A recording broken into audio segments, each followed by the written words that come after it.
This is the Mistress Carrie Situation Report for August 6th, 2024. Your daily music headlines, industry info, and everything rock.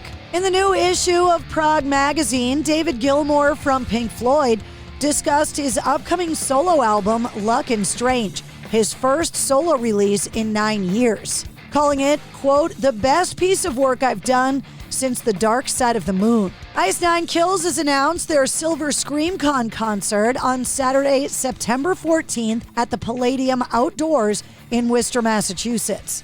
Ice Nine Kills will headline alongside In This Moment, Avatar, and TX2.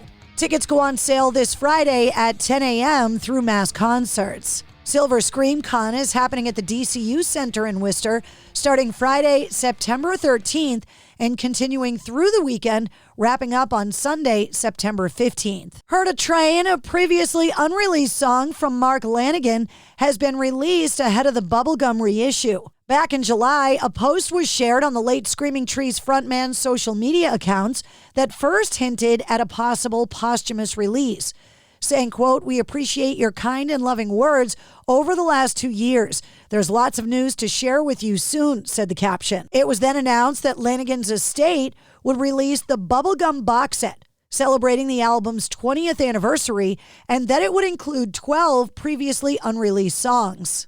Billy Idol and Steve Stevens performed an acoustic version of Rebel Yell while tethered to a balcony on top of the Empire State Building. After playing the first ever concert at the Hoover Dam last year, Billy Idol taking it a step further, strapping himself to a narrow balcony on the 103rd floor of the Empire State Building. The platform was originally built for passengers of airships tethered to the Empire State Building spire to disembark. You can check out professionally shot drone footage of the performance online. Chicago has announced a new fall 2024 North American tour. 16 new dates are set to kick off October 22nd.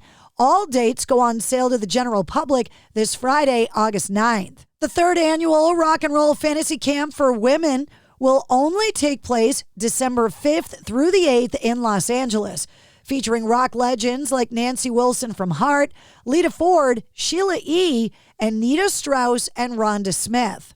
Nancy Wilson saying Rock Fantasy Camp for Women is a meaningful gathering of women together. As a military brat, I never felt constrained by my gender. Encouraging women to wield their power outside confining gender expectations is always a happy task for me. The annual Bowl for Ronnie's Celebrity Bowling Party, benefiting the Ronnie James Dio Stand Up and Shout Cancer Fund, is set to take place Thursday, November 14th. Held at Pinn's Bowling Center in Studio City, California, once again hosted by Eddie Trunk. Bowl for Ronnie will feature a celebrity bowling tournament and raffle, drawing for prizes and memorabilia. Last year's bowling event sold out well in advance and brought in more than $80,000 for the cancer charity. Now in its 15th year of raising awareness and much-needed funding for cancer research. Ginger, the Glorious Sons are among Shipwrocked 2025 lineup additions. Parkway Drive, Hollywood Undead, Nothing More, and The Struts lead the lineup for next year. 10 Years, Atreyu, Buckcherry, The Ghost Inside, POD, and many more are taking to the high seas January 19th through the 25th of 2025. The cruise departing from Miami, Florida on Carnival Magic with stops in St. Thomas in the U.S. Virgin Islands and Half Moon Cay in the Bahamas. Des Rock's Devour the Day, Diamante, Flat Black, Oxymorons, Plush, and the all-star band The Stowaways are also on the lineup. Director David Lynch is promising to, quote, never retire after revealing that he suffers from emphysema. In a new interview, he shared his diagnosis due to years of smoking, explaining that he, quote, can't go out because of catching COVID or any other kind of bug could potentially exacerbate his health issues. However, the 79-year-old director shared on X that he's in, quote, excellent shape and doesn't plan to quit anytime soon. Saying, quote, yes, I have emphysema from many, many years of smoking. I have to say that I enjoyed smoking very much, and I do love tobacco. The smell of it, lighting cigarettes on fire, smoking them, but there is a price to pay for this enjoyment. and the price for me is emphysema. I have now quit smoking for over 2 years. Recently, I had many tests, and the good news is that I am in excellent shape except for the emphysema. Gojira have enjoyed a substantial boost in their streaming numbers since their performance during the opening ceremonies of the 2024 Paris Olympic Games. The number of monthly listeners on Spotify went from 1.7 million to 2.7 million a week after their performance. After Aerosmith shared the news last Friday that they were retiring from the touring stage, Steven Tyler's daughter Mia put up a touching post on Instagram, saying in part, quote, "Seeing him retire today has left a big hole in my heart. Knowing how much he loves performing for each and every one of you, I know how hard this decision was, but I can't help but look back at this whole entire life and see how epic it's truly been. This isn't the end, but a new chapter," she said. She also said she hopes fans take a moment to appreciate the hard work and dedication he has put into entertaining us all. "I wouldn't be here without him, and I certainly love him to the moon and back. We all do. Aerosmith was my first concert, and I will never forget how amazing their shows were. So many wonderful memories. We love you so much. Thank you for blessing us with your talent." Pete Townsend has addressed the future of The Who in a new interview, talking about the release of his 14 CD set live in concert 1985 to 2001.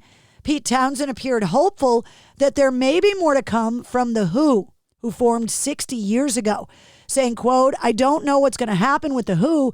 I'm hoping Roger and I can find some common ground and find some way to work again, possibly without an orchestra, because I think we've done that. But there's this sense that there's this last tour period of our career. We're just hoping to do what Bob Dylan does and just keep going." Hip-hop turns 51 this month, and now fans can play a new board game celebrating the Wu-Tang Clan.